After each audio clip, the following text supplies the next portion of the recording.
Para finalizar esta primera clase de proteínas, entonces vamos a hablar un poquito sobre la estructura terciaria y cuaternaria de proteínas. Cuando hablábamos de estructura terciaria nos referíamos a ese arreglo tridimensional que la cadena peptídica puede adoptar en el espacio, y podemos dividir o clasificar a las proteínas en dos grandes grupos.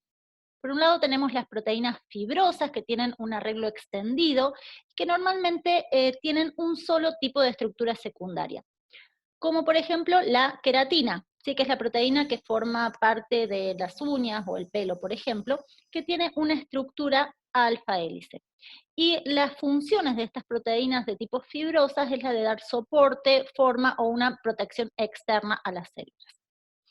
Por otro lado, las proteínas globulares son proteínas que tienen una forma de tipo esférica, digamos, y generalmente combinan diferentes tipos de estructura secundaria en distintas proporciones.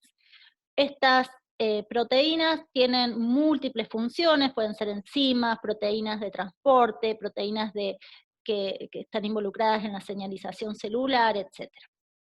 Entonces, como vemos, la estructura terciaria no es tan regular como la secundaria. Entonces, ¿cómo podemos describirla? Vamos a definir dos cosas importantes para cuando hablamos de plegamiento de proteínas: motivos y dominios.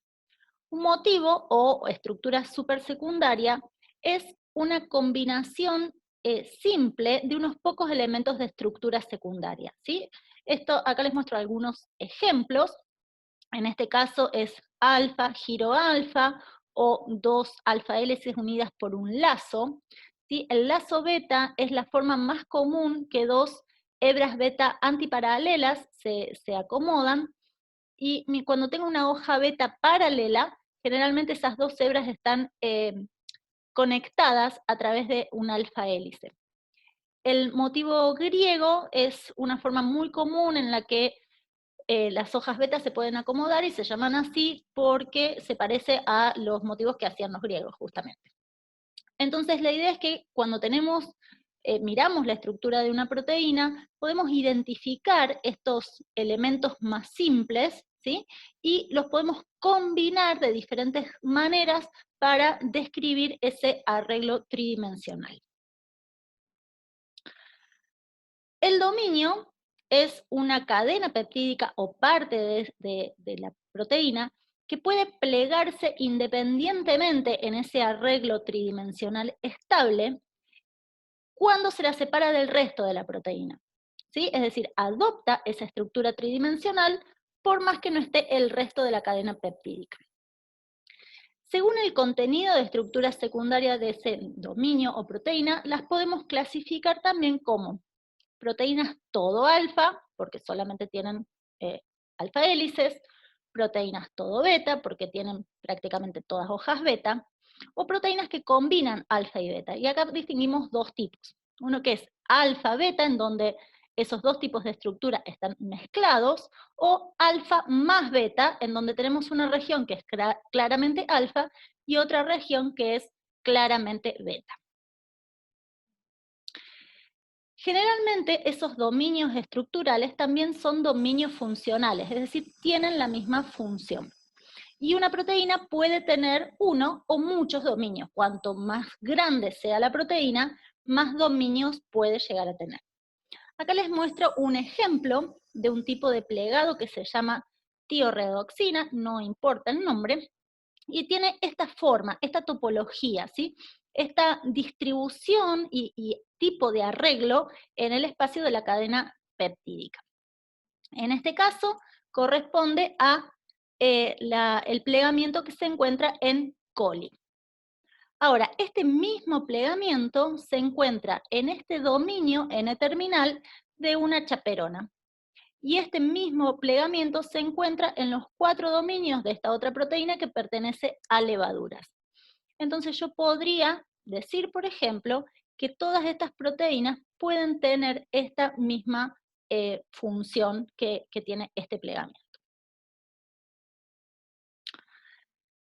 Durante el curso de la evolución, las proteínas derivaron de una proteína ancestral común, por mutaciones, por sustituciones, por deleciones, y eso da lugar a familia a familias de proteínas homólogas, ¿sí? Es decir, que tienen una identidad de secuencia, generalmente mayor al 40%, que vienen de un mismo ancestro y que probablemente tienen la misma función.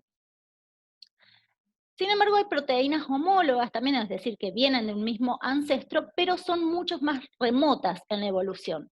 Entonces, la identidad de secuencia es menor al 30%, se agrupan en superfamilias, ¿sí? Y generalmente se identifica ese ancestro común a través de similaridades estructurales o mecanísticas más que de la secuencia.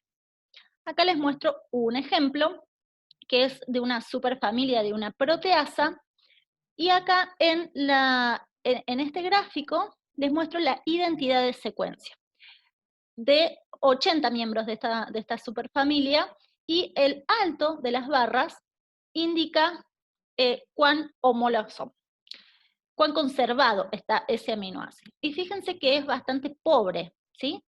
Los residuos que están más conservados son los que están en estas regiones donde están las flechitas, que son las regiones que se llaman, que tienen la triada catalítica, es decir, los residuos que son necesarios para la función enzimática de esta proteína. Y en el gráfico de arriba es el mismo alineamiento, pero de estructura, ¿sí? Entonces hay hélices, hay hojas beta, etc. Y fíjense que acá la identidad es mucho mayor. Y de hecho, acá les muestro algunos miembros de esta superfamilia que tienen una identidad de secuencia menor al 10%, pero todos tienen un plegamiento parecido, que se llama plegamiento quimiotripsina, que son las que están señaladas acá en rojo, y todos ellos tienen un mecanismo proteolítico similar. Por último, la estructura cuaternaria era cuando teníamos más de 2 o más subunidades formando la proteína, ¿sí? Es decir, que hay una asociación intermolecular entre cadenas peptídicas.